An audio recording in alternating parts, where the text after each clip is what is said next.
జరిగినటువంటి అఖిలపక్ష సమావేశంలో కూడా ఈ యొక్క ఎంతమంది చనిపోయారని కొంతమంది అడిగినప్పుడు దానికి పెద్ద సమాధానం చెప్పలేదు. కానీ ఆఫ్ ది రికార్డ్ మాత్రం ఒక నెంబర్ చెప్పారు.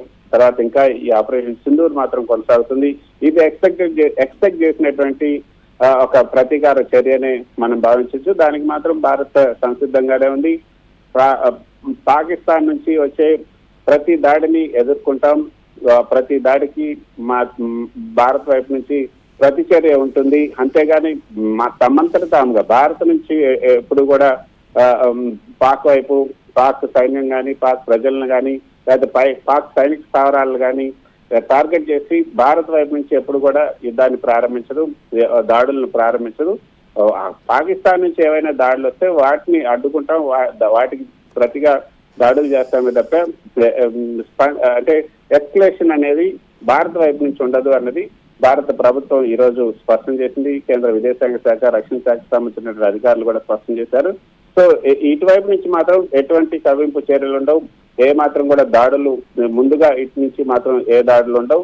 అదే అంతర్జాతీయ సమాజానికి కూడా చెప్పింది. ఇప్పుడు ఏదైతే ఆపరేషన్ సింధూర్ జరిగిన తర్వాత విదేశాలకు సంబంధించినటువంటి రాయబారులందరినీ కూడా పిలిపించి మాట్లాడినప్పుడు వాళ్ళంతా కూడా మీరు ఎందుకు చర్చలు జరుపుకోరు, ఎందుకు ఈ యొక్క ఉద్రిక్తతలను తగ్గించుకునే ప్రయత్నం చేయండి అన్నప్పుడు మేము ఉద్రిక్తతను పెంచాలని అనుకోవటం లేదు. ఒకవేళ పాకిస్తాన్ మాత్రం ఉద్రిక్తతలు పెంచాలనుకుంటే మేము తప్పకుండా వాటిని తిట్టుకొడతామన్నది భారత వైఖరి. కృష్ణ 14 రోజుల తర్వాత కూడా ఇప్పటికీ కూడా కాల్పుల విరమణ ఒప్పందాన్ని ఉల్లంఘిస్తూనే ఉంది. పాక్ పౌరుల నివాసాలే లక్ష్యంగా టార్గెట్ గా వెళ్తోంది. అయితే దేశవ్యాప్తంగా కొంత హై అలర్ట్ ప్రకటించారు. రాజస్థాన్ కానీ పంజాబ్ కానీ ఇవన్నీ కూడా ఎయిర్పోర్ట్స్ మూసివేత హై అలర్ట్ నేపథ్యంలో ఎలాంటి సన్నద్ధతతో ఉంది భారత ప్రభుత్వం గగనతలంపై కానీ ఇటు సరిహద్దు ప్రాంతాల్లో కానీ? భారత్ త్రివిధ దళాలు అయితే ఎప్పుడు కూడా సంసిద్ధంగానే ఉన్నాయి, సన్నద్ధతోనే ఎప్పుడు ఉన్నాయి.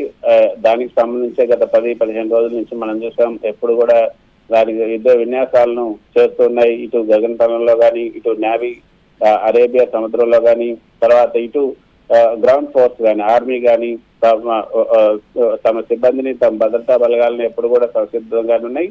ఇవి ఎప్పుడు పాకిస్తాన్ నుంచి వచ్చే దాడులన్నింటినీ కూడా తిప్పికొడతాయి. అంటే మిసైల్స్ వచ్చేటప్పుడు వాటిని కూల్చివేయడానికి మన దగ్గర ఉన్నటువంటి రక్షణ వ్యవస్థ ఏదైతే ఉందో ఆ వ్యవస్థ సక్రమంగా పనిచేస్తుంది. కాబట్టి దాంతో ధీమాతోనే ఎన్ని మిసైల్స్ వచ్చినా వాటిని ఎదుర్కోగలమన్న ఒక ధీమాని మాత్రం భారత ప్రభుత్వం అధికారులు ఎక్స్పెక్ట్ చేస్తారు. అందుకే ఇప్పుడు ఆపరేషన్ సింధూర్కు ముందు త్రివిధ దళాలతో అనేక సార్లు ప్రధాని మోదీ సమావేశమయ్యారు. వాళ్ళను ప్రధాని మోదీ అడిగింది ఒకటే, మనం సిద్ధంగా ఉన్నామా, ఎటువంటి అవాంఛనీయ సంఘటనలు జరిగినా, ఎటువంటి అంటే అనుకోకుండా అంటే ఇది మనం వాళ్ళ టార్గెట్స్ మాత్రమే టార్గెట్ చేసినప్పటికి కూడా శిబిరాలను మాత్రం ఉగ్రవాద శిబిరాలని మనం టార్గెట్ చేసినా కూడా అక్కడ ఉగ్రవాద శిబిరాలను టార్గెట్ చేసినప్పుడు పాకిస్తాన్ సివిలియన్స్ ని చంపారన్న ఒక పేరుతో మన పేరు దాడి చేసే అవకాశం ఉంటుంది.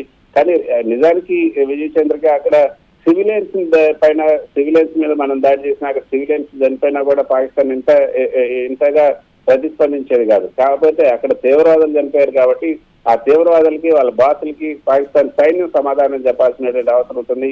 పాకిస్తాన్ సైన్యం ఒక విధంగా చెప్పాలంటే అక్కడ తీవ్రవాదుల చేతుల్లోనే ఉంది. అందుకే ఆ తీవ్రవాదులు ఎవరైతే చనిపోయారో వాళ్ళకి, వాళ్ళ కుటుంబాలకి, వాళ్ళకి హెడ్స్ కి జైష్ ఈ మహమ్మద్, లష్కర్ తోయిబా, అదేవిధంగా మిగతా తీవ్రవాద సంస్థలు ఏమైనా లష్కర్ తోయిబా, జైష్ ఈ మహమ్మద్, హిజాబుల్ ముజాహిద్దీన్ ఈ సంస్థలకు సంబంధించినటువంటి హెడ్స్ కు సమాధానం చెప్పడం కోసమే పాకిస్తాన్ సైన్యం ఈ విధంగా దాడులు చేస్తున్నారు. భారత ఆర్మీ కానీ భారత ప్రభుత్వం పదే ఒకటే చెబుతోంది, భారత